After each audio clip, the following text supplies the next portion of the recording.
Her own family sold her like an animal and toasted her death with champagne. Now she's back, but she remembers nothing from the last 3 months.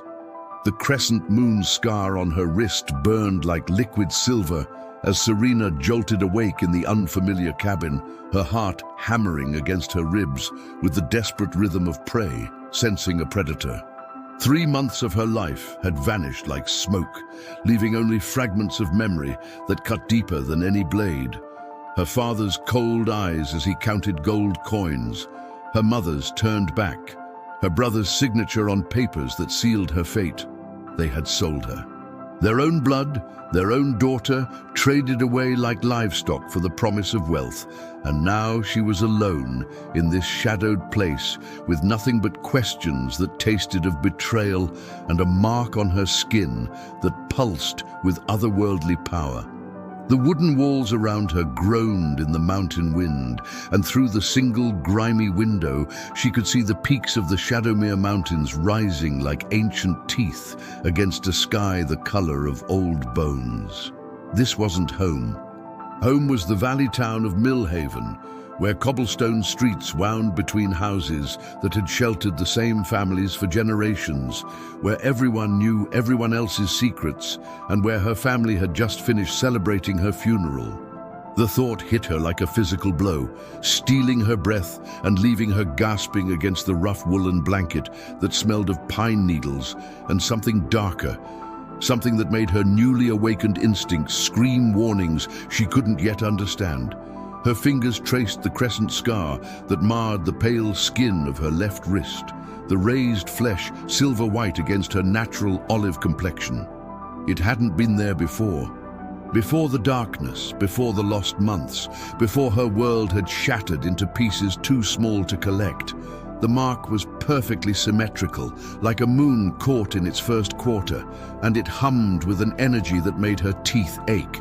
When she pressed against it, images flashed behind her closed eyelids, stone circles under starlight, chanted words in a language that felt familiar despite being foreign, hands that weren't her own carving symbols into flesh that was. Someone had done this to her. Someone had marked her while she was helpless, claimed her in ways she was only beginning to comprehend. Rising on unsteady legs, Serena made her way to the cabin's small mirror, its surface spotted with age and neglect. The woman looking back at her was both familiar and strange. Her dark hair, once carefully braided in the style of unmarried women from good families, now hung loose and wild around shoulders that had grown lean with hardship. Her green eyes, inheritance from a grandmother she'd barely known, held depths that hadn't been there before, shadows and secrets, and a wariness that sat wrong on features too young for such burdens. But it was the way she moved that truly marked the change.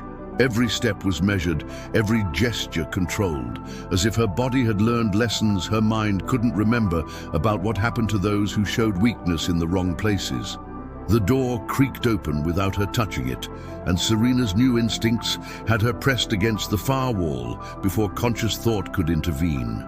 An elderly woman entered, moving with the careful grace of someone who had learned to navigate dangerous waters through decades of practice. Her hair was white as fresh snow, braided with silver threads that caught the dim light, and her eyes were the deep brown of rich earth after rain. She wore simple clothes, a brown wool dress and practical boots, but there was something about her bearing that spoke of authority carefully hidden, power deliberately concealed. "You're awake," the woman said, her voice carrying the faint accent of the mountain folk, words shaped by altitude and isolation. "I was beginning to worry. 3 days you've slept, and your fever broke only this morning. I'm Ilara, and before you ask the questions burning behind those frightened eyes, you're safe here, as safe as anyone can be in these times." "Where am I?" Serena's voice came out hoarse, unused, like she was speaking for the first time in years rather than days. "How did I get here? I remember..." The memories were jagged things, cutting her thoughts as she tried to grasp them. "I remember walking, so much walking. My feet were bleeding, and there were wolves behind me, but not normal wolves. Their eyes were wrong, too intelligent, too hungry. Ilara moved to the small stove in the corner, her movements efficient and practiced. You're in the Thornwood Sanctuary, child, hidden away where those who would harm the lost cannot reach. As for how you got here, you stumbled into my protection circle 3 nights ago, more dead than alive, speaking words in the old tongue that no untrained girl should know. You've been changed, marked by forces that most pretend don't exist anymore. She glanced back at Serena, and in those ancient eyes was recognition that made Serena's skin crawl with anticipation and dread. The scar on your wrist, show it to me. Against every instinct screaming at her to hide, to protect, to keep her secrets close, Serena extended her arm. The moment Ilara's weathered fingers touched the crescent mark, the world exploded into sensation. Images cascaded through her mind like a waterfall of memory and prophecy. Stone chambers where robed figures chanted over struggling forms, laboratories where shifter blood was studied and harvested, auction blocks where the desperate sold their children to shadows, and through it all, the promise that one would rise who could unite what had been divided, heal what had been broken, and bring justice to those who had made themselves gods through the suffering of others. When the vision stopped, Serena found herself on her knees, tears streaming down her face, while Ilara held her steady with surprising strength. "What did you see?" the older woman asked gently. But there was steel beneath the kindness, a demand that would not be denied. "Death," Serena whispered, the taste of copper and fear still coating her tongue. "So much death, and my family, they knew. They knew what they were selling me to." The rage that followed was clean and pure, burning away the confusion and self-doubt that had plagued her since awakening. "They took money to give me to monsters, and now they've declared me dead so they can keep the gold without the guilt." "The Blackthorn Syndicate," Ilara said, the name falling from her lips like a curse. "Traders in supernatural flesh, collectors of bloodlines they consider valuable. They've been growing bolder in recent years, more willing to work with desperate families who see their different children as burdens rather than blessings. But they made a mistake with you, child. They tried to break something that was never meant to be caged." The next days blurred together in a haze of recovery and revelation. Ilara's sanctuary was larger than it appeared from the outside, hidden rooms and passages carved into the living rock of the mountain itself. Here she tended to others like Serena, shifter women who had been cast out, abandoned, or worse. Some were elderly, their pack bonds severed by death or betrayal. Others were young, barely more than children, who had manifested abilities their families couldn't accept or understand. All carried scars, visible and hidden, and all looked at Serena with a mixture of curiosity and hope that made her deeply uncomfortable. "Why do they look at me like that?" she asked Ilara one evening as they prepared dinner in the communal kitchen. "Like I'm supposed to save them or something. I can barely save myself." Ilara paused in her chopping, the kitchen knife catching the firelight. "Because word travels fast in the supernatural community, especially word about marks like yours. The crescent moon is the symbol of the supreme Luna, a leader who can unite separate packs through spiritual bonds rather than force. Most consider it legend, but legends have a way of walking among us when the need is greatest." "I don't want to be anyone's legend," Serena said, but even as the words left her mouth, she could feel their lie. The power that had been awakened in her during those lost months stirred restlessly, seeking outlet and purpose. "I just want to go home and make my family pay for what they did." "Revenge is a cold comfort," Ilara warned, but her tone carried understanding rather than judgment. "But justice burns hot and clean. The question is whether you're strong enough to choose one over the other when the time comes." That night, Serena made her decision. She would return to Millhaven not as the broken girl who had been sold, but as something new and dangerous. She would reclaim her name, her life, and her right to exist without permission from those who had betrayed her. But first, she needed to understand what had been done to her in those lost months, what power now coursed through her veins like liquid moonlight, and why every full moon made her skin burn with the need to run wild under the stars. "Teach me," she told Ilara the next morning. "Teach me everything." The older woman smiled, and for the first time since awakening, Serena saw genuine warmth in another person's eyes. "Then we begin today. But know this, child, the path you're choosing will change you in ways you cannot imagine. By the time you're ready to face those who wronged you, you may no longer be the same person who was wronged." "Good," Serena replied, steel entering her voice. "That person was weak enough to be sold. This one won't be." Training began before dawn and continued until long after sunset. Ilara pushed her harder than Serena thought possible, testing not just her physical limits, but her mental and emotional boundaries as well. She learned to move like shadow and strike like lightning, to read the subtle signs that betrayed hostile intent, and to trust the supernatural intuition that had been awakened by whatever had been done to her during those lost months. More importantly, she learned to control the new abilities that manifested unpredictably, enhanced senses that could track a rabbit from miles away, strength that could crush stone, and a connection to the moon cycles that made her skin glow with silver light when her emotions ran high. But perhaps the most valuable lesson came not from formal training, but from the other women in the sanctuary. Each had their own story of betrayal and survival, their own scars and hard-won wisdom. From them, Serena learned that strength wasn't about never falling down. It was about getting back up every time, no matter how much it hurt. She learned that family wasn't always blood, that trust could be rebuilt even after shattering, and that sometimes the people who saved you were the ones you least expected. 3 weeks into her training, Ilara deemed her ready for the first test. "You'll return to Millhaven," she announced over breakfast. "Not as yourself, not yet. You'll go as Elena Thorne, a traveling merchant's daughter seeking work. You'll watch, you'll listen, and you'll learn how things have changed since your death. But most importantly, you'll begin to understand the forces that shaped your betrayal. This wasn't random cruelty, child.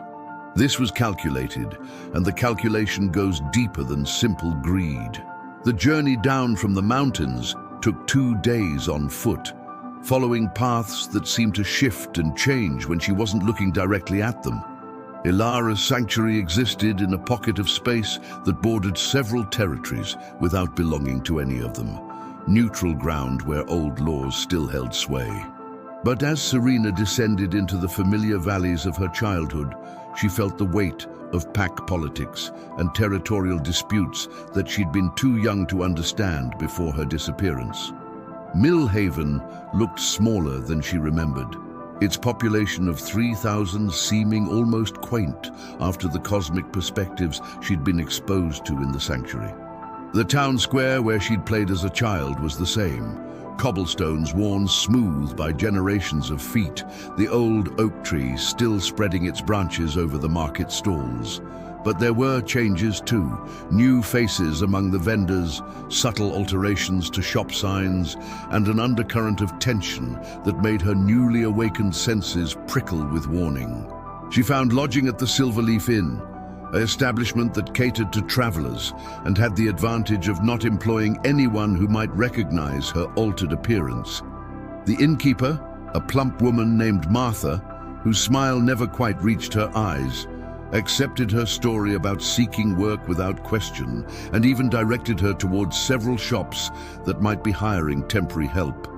It was almost too easy, and Serena's instincts whispered warnings about traps disguised as opportunities. Her first glimpse of her family came 2 days later when she spotted her younger sister Lydia in the market square.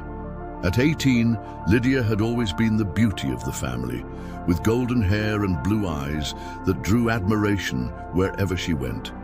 But the young woman Serena observed from across the square was different, thinner, with shadows under her eyes and a brittleness to her movements that spoke of guilt carried too long. She wore the green armband of the Women's Protection League, an organization that had gained prominence in recent months, advocating for the rights of shifter women in arranged marriages and family disputes. Serena followed at a distance as Lydia made her way through the market, stopping to speak with various vendors and townspeople. Her sister's conversations were careful, measured, and always returned to the same themes: the importance of protecting young women from exploitation, the need for legal protections against forced sales, and the tragedy of families who would sacrifice their daughters for profit. It was a performance designed to ease a guilty conscience, and Serena felt her jaw clench as she watched her sister play the role of reformer while wearing clothes purchased with blood money. But it was what she overheard later, as she lingered in the shadows outside the inn, where Lydia met with other members of her organization, that truly shattered any remaining illusions about her family's innocence. "The guilt is eating at me," Lydia confessed to a woman whose face Serena couldn't see. "I knew where they were taking her. I saw the gold change hands. I could have warned her, could have helped her escape. But Father said it was for the best. He said she was dangerous, that her abilities would bring attention we couldn't handle. Now she's dead, and I can't stop seeing her face in my dreams." "You were protecting your family," the other woman replied, her voice carrying the practiced comfort of someone who had offered the same consolation many times. "Your father made a difficult choice in an impossible situation. The Blackthorn Syndicate would have taken her eventually, with or without your family's cooperation. At least this way, your remaining family received compensation for their loss." The casual way they discussed her sale, the clinical detachment with which they justified her betrayal, ignited a rage in Serena that made her vision blur red around the edges. Her hands began to glow with that strange silver light, and she had to bite down hard on her tongue to keep from screaming her fury into the night. This wasn't grief. This was damage control. Her family hadn't sold her out of desperation or fear, but as a calculated business decision. They had weighed her life against their comfort and found her wanting. As the weeks passed, and she established herself more firmly in Millhaven's temporary community, Serena learned to compartmentalize her rage, to use it as fuel rather than let it consume her. She took work in a bakery whose owner asked few questions and paid in cash, allowing her to maintain her cover while gathering information about the changes that had swept through the town since her disappearance. The picture that emerged was complex and troubling. The Blackthorn Syndicate's influence had grown significantly in the region, their gold flowing through legitimate businesses and corrupting local officials. They operated through intermediaries and shell companies, making it nearly impossible to trace their activities back to the source. But their fingerprints were everywhere, in the sudden prosperity of certain families, in the quiet disappearances of young people with unusual abilities, and in the carefully coordinated campaign to normalize the sale of difficult children to specialized institutions that could help them reach their potential. Her own family had become local celebrities of sorts, held up as an example of how tragedy could be transformed into purpose. Her father gave speeches about the importance of community support during times of loss, while her mother organized charity drives for families affected by supernatural violence. They had built an entire mythology around her death, casting themselves as grieving parents who had channeled their pain into helping others. The irony would have been laughable if it hadn't been so perfectly calculatedly vile. But the most disturbing discovery came when she learned about her brother Marcus's new business ventures. Using the gold from her sale as capital, he had established himself as a middleman for supernatural consultancy services, a euphemism for identifying and facilitating the acquisition of shifters with valuable bloodlines. He was actively working with the same organization that had purchased her, helping them identify new targets and smooth the way for future transactions. Her own brother was using her suffering as a foundation for building an empire of exploitation. The night she confirmed this final betrayal, Serena stood in the shadow of her childhood home, watching the warm light spilling from windows that had once promised safety and love. The house looked exactly the same from the outside: white clapboard siding, green shutters, the rose garden her mother had tended with such care. But she could see it now for what it had always been: a cage disguised as a sanctuary, a place where love was conditional and family bonds could be severed with enough gold to make the cuts worthwhile. As she turned away from the mockery of her former life, Serena felt something shift inside her, a fundamental realignment of purpose and identity. The broken girl who had been sold was truly dead, just as her family had claimed. In her place stood something harder, sharper, infinitely more dangerous. She was no longer Serena Blackwood, dutiful daughter and disappointing investment. She was becoming something else entirely, something that would make her betrayers remember why their ancestors had feared the moon and the wild things that ran beneath it. But as she made her way back to the inn through streets that held too many memories, she couldn't shake the feeling that she was being watched. The sensation followed her like a physical touch, raising the fine hairs on the back of her neck and making her newly awakened instincts scream warnings. Someone else was hunting in Millhaven tonight, someone whose presence felt like standing too close to a lightning strike just before it connected with the earth. Tomorrow, she would begin the next phase of her plan. Tomorrow, she would start calling in the debts her family owed. But tonight, as she barricaded her door and checked the simple wards Ilara had taught her to weave, Serena couldn't escape the growing certainty that her return had attracted attention from sources far more dangerous than guilty relatives and corrupt officials. Something was coming to Millhaven, something that would change everything she thought she knew about revenge, justice, and the price of becoming the weapon she needed to be. The thought should have terrified her, but instead, she found herself smiling as she settled into bed, her hand resting on the crescent scar that pulsed with anticipation. Let them come. She was no longer prey. The Alpha arrived on a night when the moon hung like a bleeding wound in the sky, and Serena felt his presence before she saw him.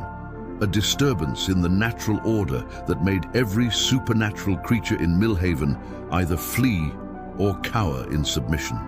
She was closing the bakery when the sensation hit her, a pressure behind her eyes that spoke of power so vast and controlled, it made her newly awakened abilities feel like candle flames before a wildfire. Her hands began to shake as she turned the lock, the silver light beneath her skin responding to something that called to the deepest parts of her transformed nature. His name was Darius Shadowmere, and he moved through the town square like a force of nature, barely contained in human form. Tall and broad-shouldered, with black hair that seemed to absorb light rather than reflect it, and eyes the color of storm clouds before lightning strikes, he carried himself with the unconscious authority of someone who had never had his commands questioned. But it was the way others reacted to his presence that truly marked him as something beyond ordinary. Conversations died mid-sentence when he passed, children instinctively moved closer to their parents, and even the local dogs fell silent in a show of submission that transcended species. From her position in the bakery's doorway, Serena watched him survey the square with the methodical patience of a predator cataloging potential threats. His nostrils flared slightly as he sampled the night air, and she knew with sudden, terrible certainty that he was tracking something. Someone. The realization sent ice through her veins, even as her wolf responded to his presence with an interested stirring that she tried desperately to suppress. This was not a man to be attracted to. This was a creature who could destroy her with a thought and probably wouldn't lose sleep over it. "You shouldn't be watching him," a voice whispered behind her, and Serena spun to find Mrs. Helena Brightwater, the bakery owner, standing in the shadows with fear etched into every line of her weathered face. "Alpha Darius doesn't like being observed. last pack member who tried to spy on him during a hunt, found herself exiled to the wasteland territories. She lasted 3 days before the rogues found her. "What's he hunting?" Serena asked, though part of her already knew the answer. The way his gaze kept returning to the general direction of the inn, the careful pattern of his movement that was slowly contracting around the area where she'd been staying. This wasn't coincidence. "Word is there's been someone asking questions about the Blackwood family," Helena replied, her voice dropping to barely audible levels. "Someone who's been digging into business that should stay buried. Alpha Darius has interests in maintaining certain arrangements in this territory. He doesn't tolerate disruptions to the established order." The implications hit Serena like a physical blow.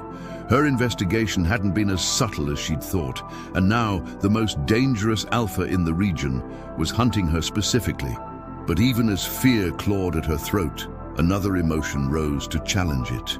Rage at being hunted again, at being seen as prey to be eliminated rather than a person with legitimate grievances.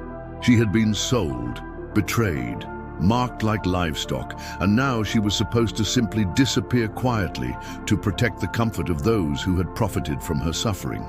"I need to go," she told Helena, forcing her voice to remain steady despite the storm building inside her chest. "Thank you for the warning." But as she slipped out the bakery's back entrance and into the maze of alleys that crisscrossed Millhaven's older district, Serena discovered that escaping an alpha's hunt was considerably more difficult than simply wanting to leave. Every path she tried seemed to curve back toward the square. Every shadow contained the possibility of ambush, and the sensation of being tracked intensified with each passing moment. It was like being caught in a spider's web that tightened with every struggle, designed by a predator who had turned pursuit into an art form. She was 3 blocks from the inn, moving through the narrow space between 2 shops, when he stepped out of the darkness ahead of her with the fluid grace of someone who had been anticipating her exact route. Up close, Darius Shadowmere was even more imposing than he had appeared from a distance. His presence filled the alley like a physical force, and the scent that surrounded him, pine forests and winter storms and something indefinably wild, made her wolf whimper with a mixture of submission and inexplicable longing. "Elena Thorne," he said, and her false name sounded wrong in his deep voice, like a lie that couldn't survive in the presence of such fundamental truth. "Or should I say, Serena Blackwood? Yes, I can smell the deception on you. Question is, what's a dead girl doing walking around asking questions that living people know better than to voice?" There was no point in maintaining the pretense. He knew exactly who she was, probably had known from the moment he'd arrived in town. The only question now was whether she would face whatever came next with dignity, or let fear reduce her to the helpless victim she had once been. "I'm reclaiming what was stolen from me," she said, raising her chin in defiance, despite the way his proximity made her skin burn with unnatural awareness. "My life, my name, my right to exist without permission from people who sold me like property." Something flickered across his features, surprise perhaps, or recognition of something he hadn't expected to find. "Sold," he repeated, the word carrying implications that made her stomach clench with fresh dread. To whom? And more importantly, how did you escape? The Blackthorn Syndicate doesn't usually leave loose ends walking around to cause complications. The casual way he mentioned the organization that had tortured her sent rage flooding through her system, and with it came the silver light that marked her as something more than an ordinary shifter. It poured from her skin like liquid moonlight, turning the dingy alley into something ethereal and dangerous. "You know about them," she accused, power crackling in her voice.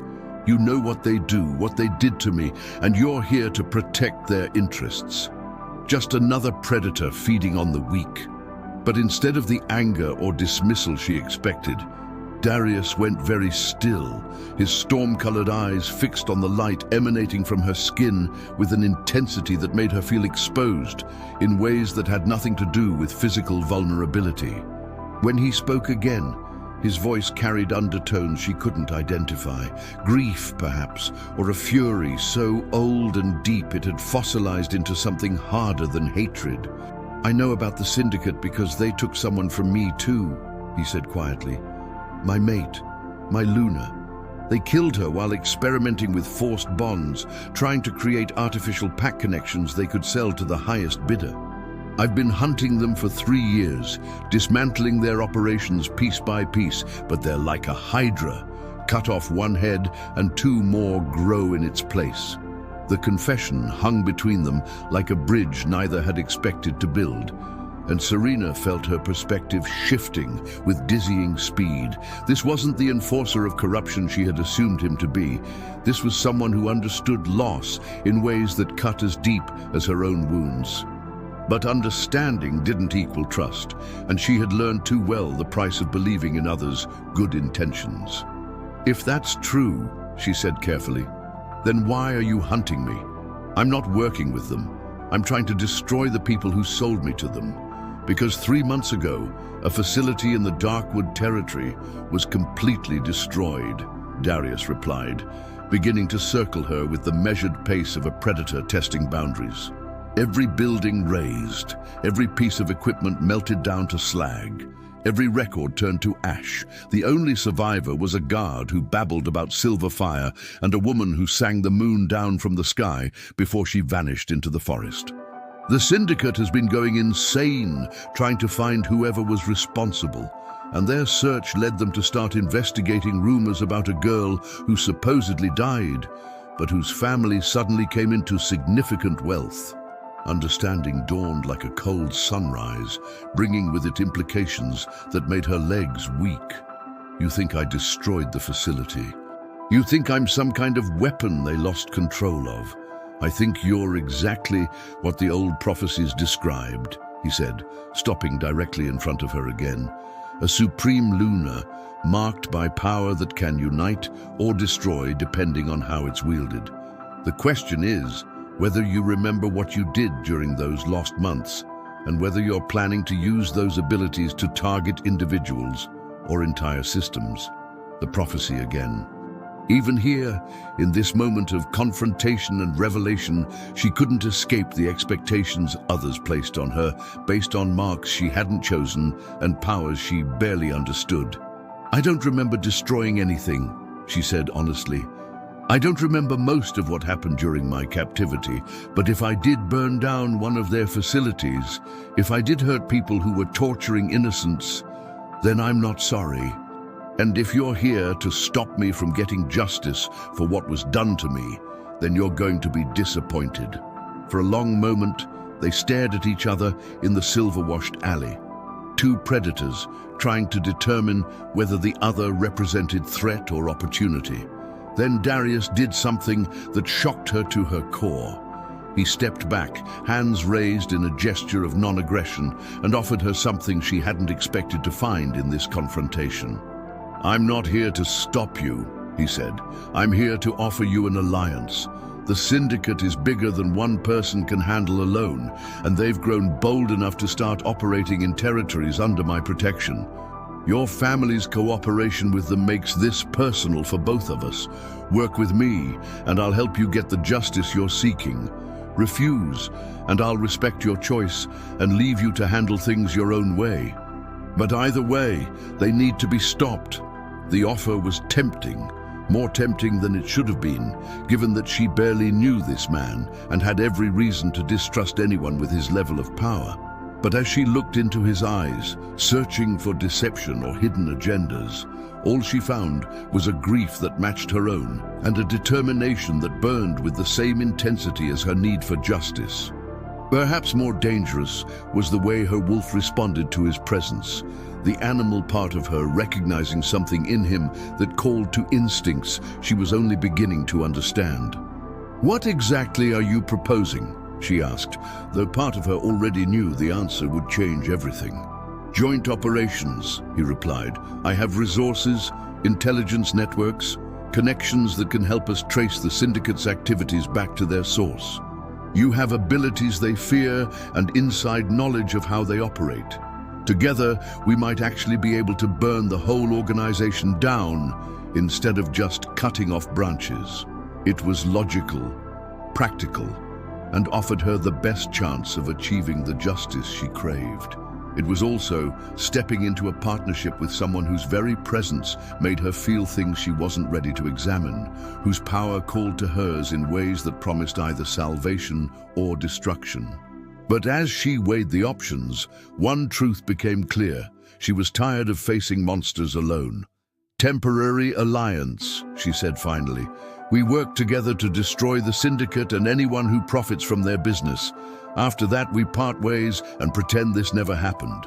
Something that might have been disappointment flickered across his features, but he nodded acceptance. "Agreed. But first, you need to understand what you're really up against. The people who sold you aren't just local collaborators. They're part of a network that spans multiple territories and reaches into the highest levels of pack politics. Taking them down will require precision, planning, and a willingness to become something your enemies won't expect." "I'm already something they don't expect," Serena replied, letting the silver light pulse brighter around her skin. "I'm their victim who refused to stay dead." "No," Darius said, his voice carrying certainty that made her shiver. "You're their reckoning, and it's time they learned the difference." The next 3 weeks transformed Serena's understanding of both herself and the scope of the conspiracy that had destroyed her life. Working with Darius meant access to resources she couldn't have imagined.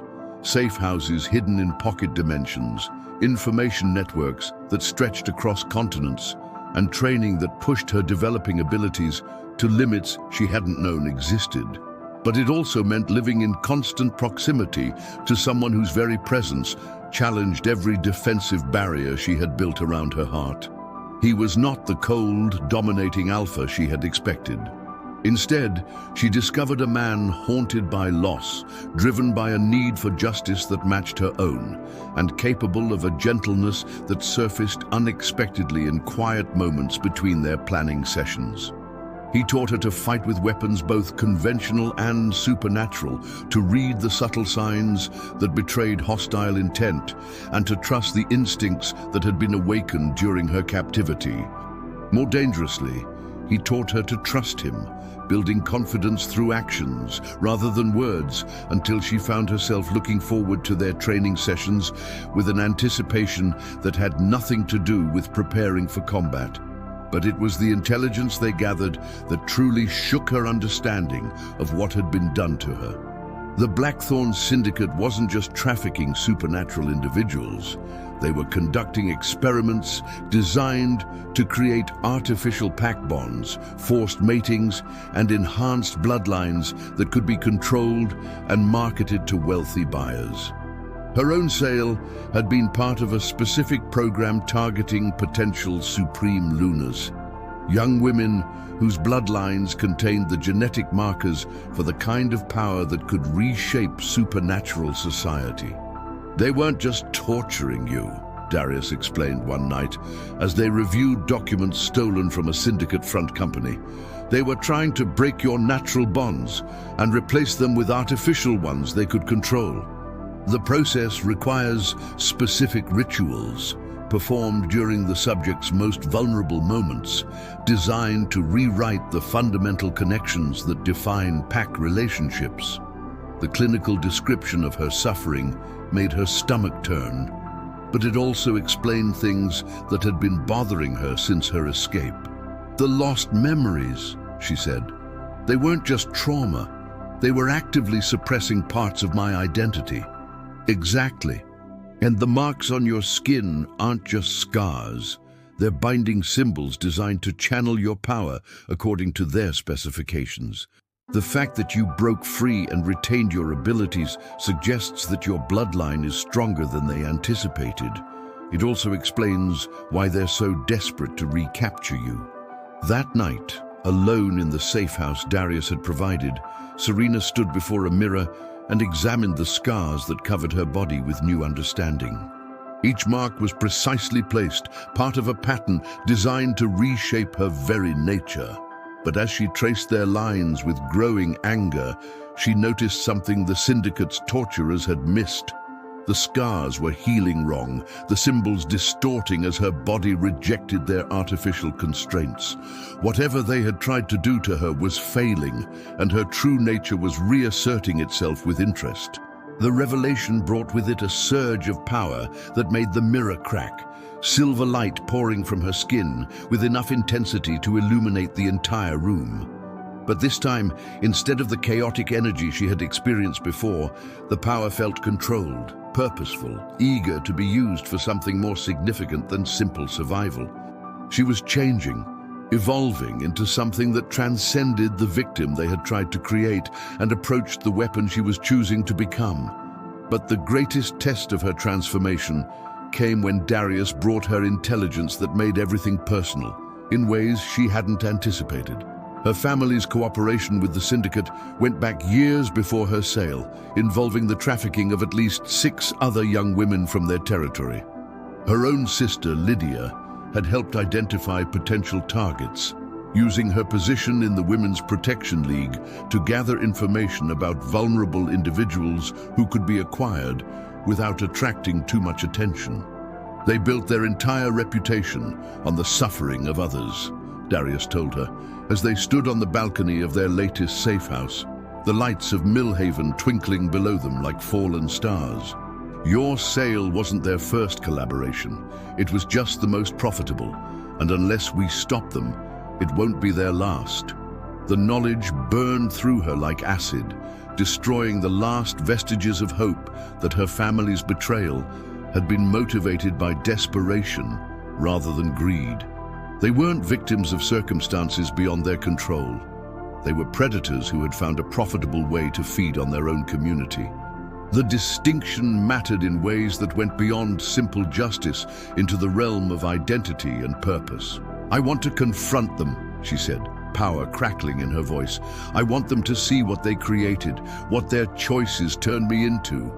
"That's not justice," Darius warned, though his tone carried understanding rather than judgment.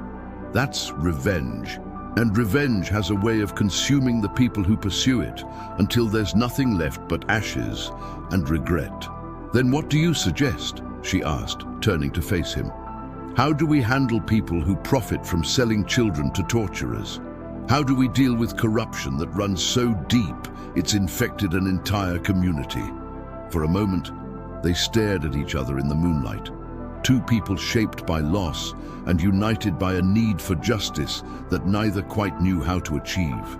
Then Darius stepped closer, his hand reaching up to trace the line of the crescent scar on her wrist.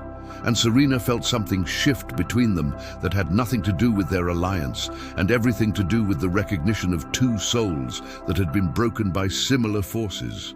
"We become something they never expected," he said softly. "We become the justice they thought they could buy their way out of. But we do it the right way, through truth and consequences, rather than bloodshed and retribution." His touch sent electricity through her system, awakening responses that had nothing to do with her supernatural abilities and everything to do with the growing connection she felt to this man who understood her pain in ways no one else could.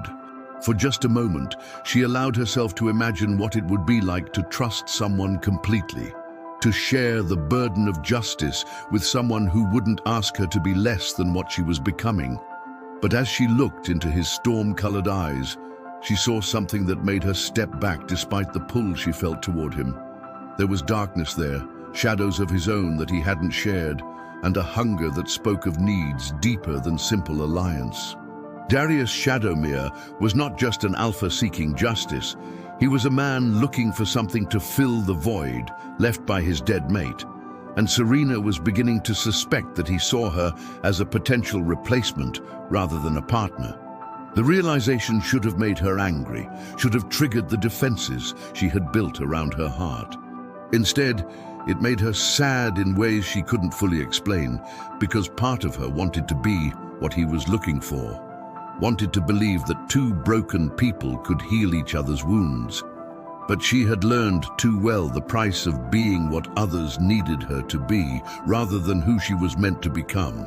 Tomorrow, we start gathering evidence, she said, stepping back into the safe distance of professional partnership.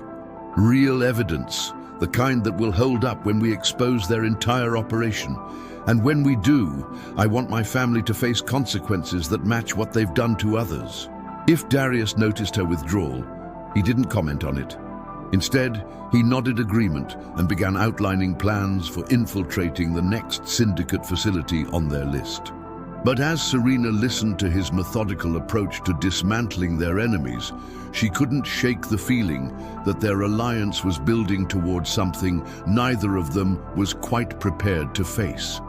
A reckoning that would test not just their enemies, but their own ability to maintain the boundaries they had set around their partnership. Because despite her best efforts to keep things professional, to focus on justice rather than the dangerous attraction growing between them, Serena was beginning to realize that Darius Shadowmere represented something far more dangerous than any enemy they might face together.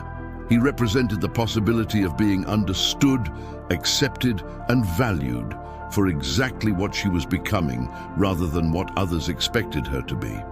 And that possibility terrified her more than any torture the syndicate could devise, because it offered something she had never dared to want, a future that involved being chosen rather than sold. The night everything changed began with betrayal dressed as salvation, and ended with Serena discovering that some destinies could only be claimed through fire and blood.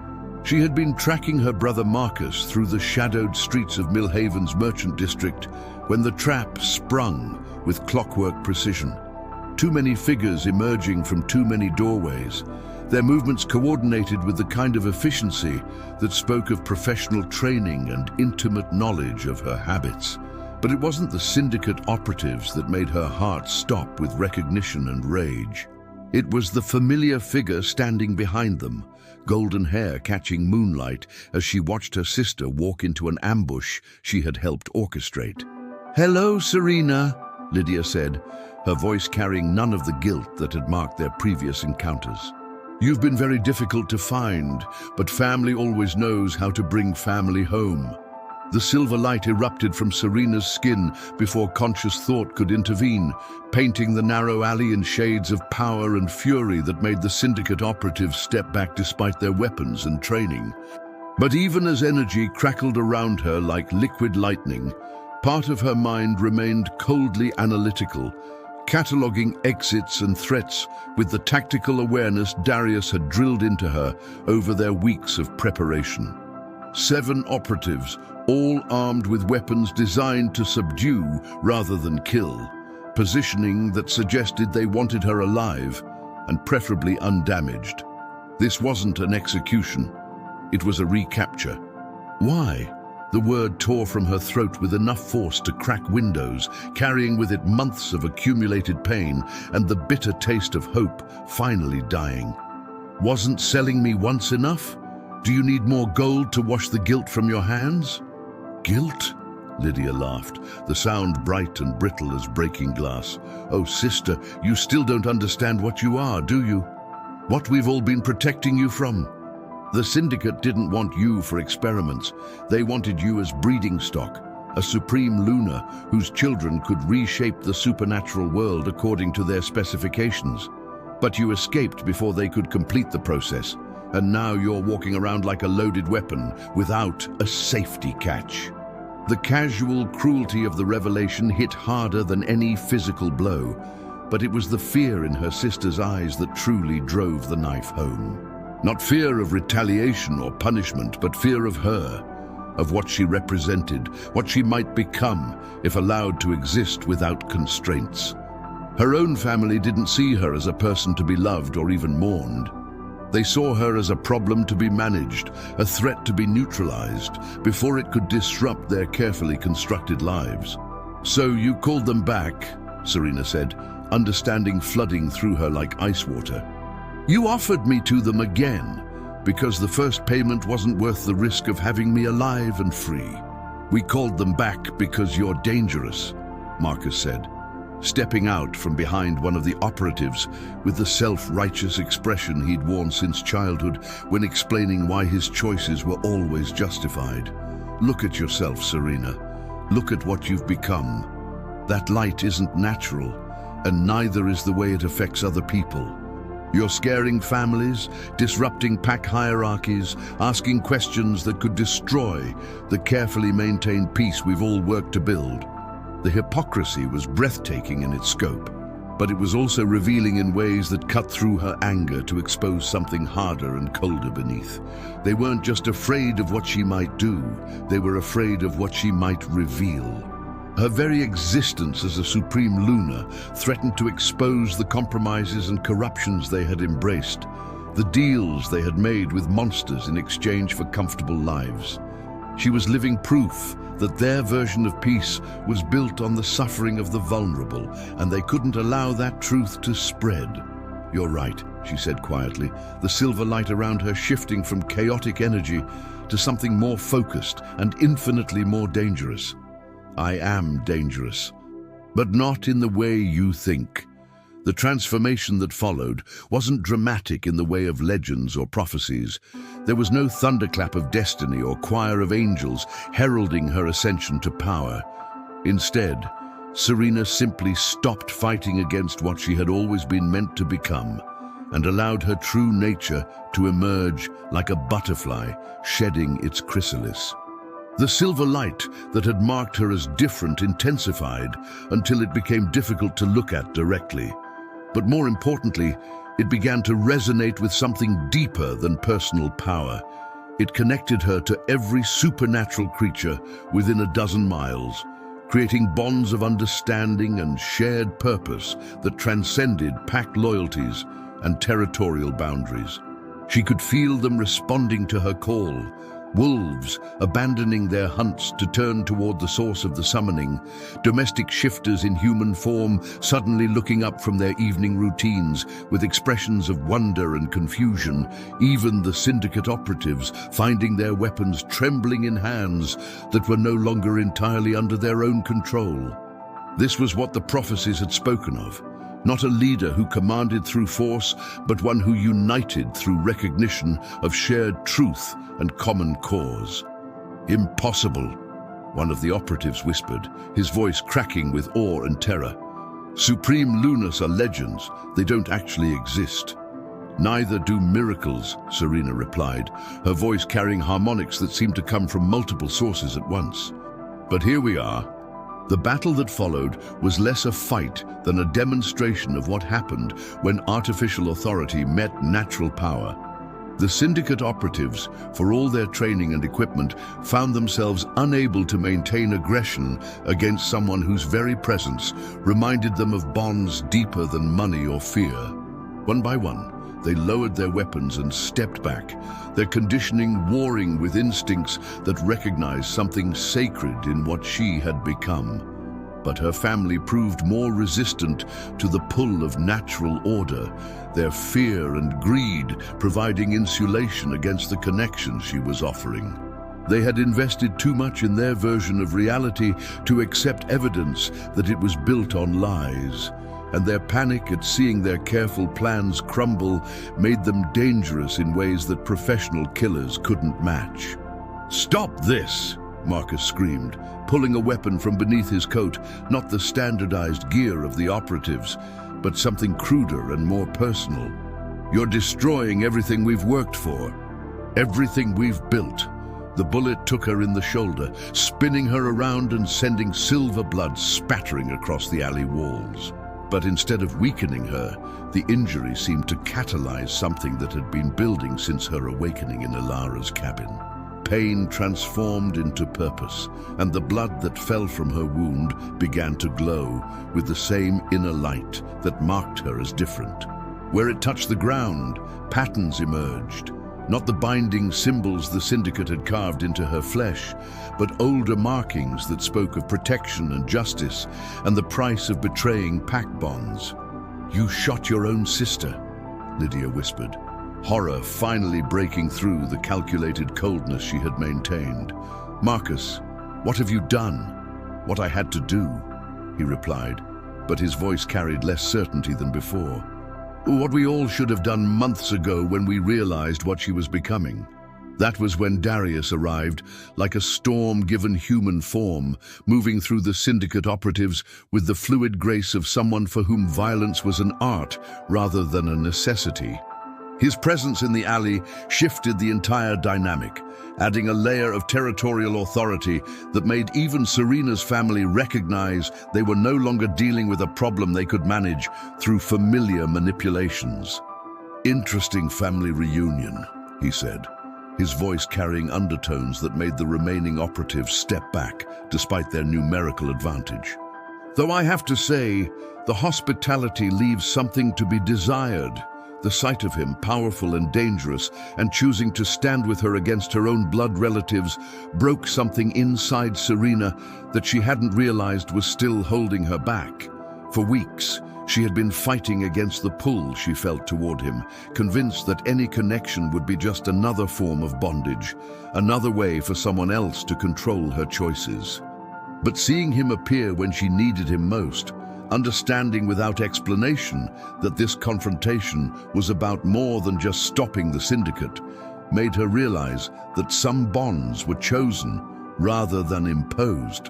"You're too late," Marcus said, his weapon now trained on Darius rather than Serena. "The ritual has already begun. The blood has been spilled on consecrated ground. According to the old laws, she's claimed by right of sacrifice, and the syndicate's contracts supersede any territorial authority you might think you have here." "The old laws," Darius repeated, and something in his tone made even the most hardened operatives nervous. "You want to invoke the old laws? Very well, but be careful what you call down, because some traditions cut both ways." What happened next would be debated in supernatural circles for decades to come. With movements that suggested both ritual and violence, Darius began to speak in a language that predated written history, words that seemed to reshape reality through their very pronunciation. The air in the alley thickened like honey, and shadows began to move independently of their sources. But most significantly, the blood Serena had spilled began to respond to his voice, the glowing patterns spreading outward until they formed a perfect circle that encompassed the entire confrontation. "By the old laws, I claim right of challenge," he declared, his words carrying the weight of absolute authority. "Blood has been spilled by kin against kin on ground sacred to the pact bonds. The accused have forfeited protection under territorial law and stand subject to justice as defined by the injured party." The transformation in the syndicate operatives was immediate and complete. Whatever authority they had been operating under evaporated like mist before sunlight, leaving them standing in an alley with weapons they were no longer authorized to carry, facing supernatural forces they had no training to handle. One by one, they began to retreat, their professional demeanor cracking under the weight of laws older than their organization. But Marcus, driven by panic and the knowledge that retreat would mean losing everything he had built on his sister's suffering, made the fatal mistake of firing again. This time his target was Darius, and this time the consequences were immediate and irrevocable. The Alpha moved like liquid shadow. The bullet passing through space, he had occupied a heartbeat before, but it was Serena who reacted with power that transcended physical limitations. Silver light exploded outward from her position with enough force to shatter windows 3 blocks away. And when it faded, Marcus was on his knees, with his hands pressed to his temples, blood trickling from his nose as he stared at nothing with eyes that had seen too much truth to ever recover. "What did you do to him?" Lydia whispered, her earlier bravado completely gone. "I showed him the truth," Serena replied, her voice carrying harmonics that seemed to come from the earth itself. Every lie he told himself, every justification he built to excuse what he did to me and others like me. Every life his choices destroyed, every family his greed tore apart. The human mind wasn't designed to process that much guilt at once. Marcus would live, but he would never again be able to look in a mirror without seeing the faces of his victims, would never sleep without dreaming of the suffering his collaboration had caused. It was a justice more complete than death and more lasting than any prison, and watching him crumble under the weight of his own choices brought Serena a satisfaction that felt like drinking starlight. "This is what you were afraid of," she told Lydia, who was backing away with the desperate movements of prey that had finally recognized the predator in its midst. "Not that I would become a monster, but that I would become justice. That I would force you to face what you've done without the comfortable lies that make it bearable." But even as she spoke, Serena was aware of changes happening within herself that went beyond simple revenge. The power that had awakened during her confrontation with her family wasn't fading. If anything, it was growing stronger, reaching out to touch the consciousness of every supernatural being in the territory and beyond. She could feel their response. The way her emergence as a true Supreme Luna was resonating through pack bonds and territorial hierarchies like ripples spreading across still water. Some of those responses were hostile, carrying the bitter taste of established authority, recognizing a challenge to their power. But many more were hopeful, touched with the desperate need of those who had suffered under systems that prioritized order over justice, stability over truth. They were calling to her, asking without words if the promises implicit in her nature were real, if change was truly possible after so many years of accepting that corruption was simply the price of peace. "It's starting," Darius said quietly, his voice carrying both awe and concern. "Your awakening is triggering responses across multiple territories. Pack leaders are mobilizing, and not all of them will be friendly to what you represent." The implication sent a chill through her that had nothing to do with the cooling night air. She had wanted justice for herself and the other victims of the syndicate. But what she had unleashed went far beyond personal vengeance.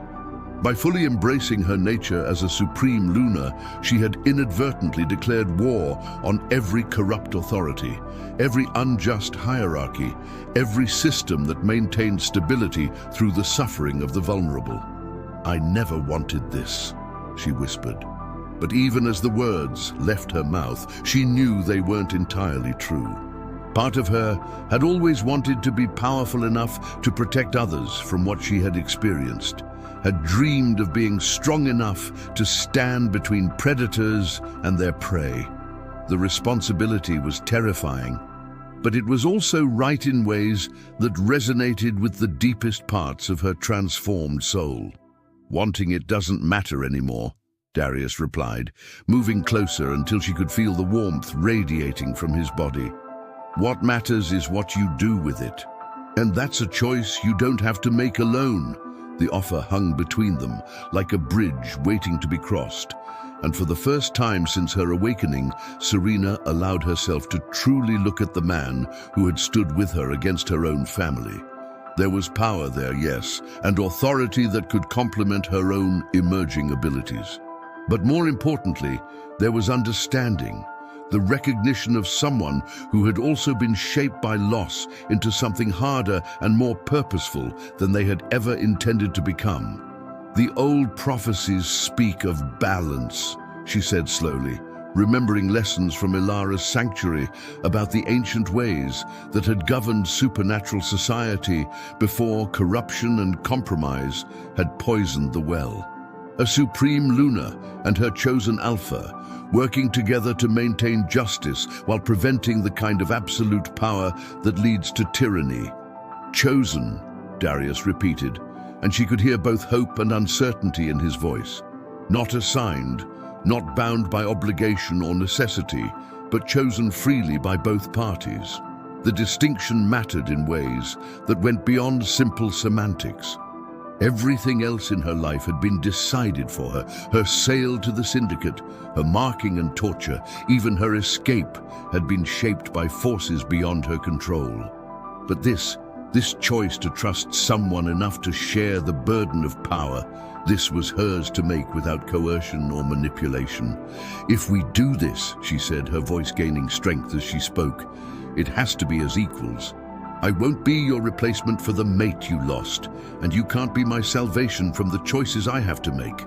We stand together as partners, or we stand apart as allies, but I won't be anyone's substitute for something they can't have." The honesty was brutal in its clarity, forcing both of them to confront the emotional undercurrents that had complicated their alliance from the beginning. But instead of the anger or hurt she expected, Darius smiled with something that looked like relief. "I was wondering when you would call me out on that," he said. "Yes, when I first tracked you down, part of me was looking for someone to fill the void Liana left behind. But you're not her, and what I feel when I'm with you isn't the same as what I felt for her. It's something new, something that belongs to who we are now, rather than who we used to be." The admission opened doors in her heart that she had thought permanently sealed, allowing hope to enter spaces that had been filled with nothing but anger and pain for so long. It was terrifying and exhilarating, and completely different from the desperate need for connection that had driven her before her transformation. This was choice, pure and simple, the decision to trust someone not because she needed them, but because she wanted them as part of the future she was building. Around them, the alley began to fill with figures emerging from the shadows. Other supernatural beings drawn by the resonance of her awakening, coming to witness the moment when prophecy became reality. Some she recognized from her weeks in hiding. Others were strangers whose presence spoke of news traveling far faster than should have been possible. But all of them carried the same expression of hopeful uncertainty, waiting to see what kind of leader their new Supreme Luna would choose to become. "Together then," Serena said, extending her hand to Darius with silver light playing around her fingers like captured starlight. "But with our own rules, our own definitions of what leadership means. No more systems built on the suffering of the vulnerable, no more peace purchased with the silence of victims." "Together," he agreed, taking her hand and feeling the power that flowed between them settle into patterns that spoke of balance rather than dominance. "And if we're wrong, if we make mistakes, at least we'll make them while trying to do better than those who came before us." The bond that formed between them as their hands joined was nothing like the artificial constraints the Syndicate had tried to impose. Instead of binding or limiting, it amplified, creating a connection that enhanced their individual strengths while compensating for their respective weaknesses. Serena felt her raw power gaining the structure and focus that Darius's experience provided, while he gained access to depths of connection and empathy that his years of isolation had nearly destroyed. But most importantly, she felt seen and understood in ways that had nothing to do with what she could provide and everything to do with who she was choosing to become. It was the gift she had never dared to hope for, being valued not for her usefulness or her compliance, but for the strength she had found in her own darkness and the light she had learned to kindle from her own pain. As dawn broke over Millhaven, painting the mountains in shades of gold and promise, Serena stood in the ruins of her old life and felt the future unfurling before her like wings finally free to spread. There would be challenges ahead, enemies who would seek to destroy what she represented, and responsibilities that would test every lesson she had learned about power and justice. But for the first time since awakening in that cabin months ago, she was no longer afraid of what she might become. She was ready to find out.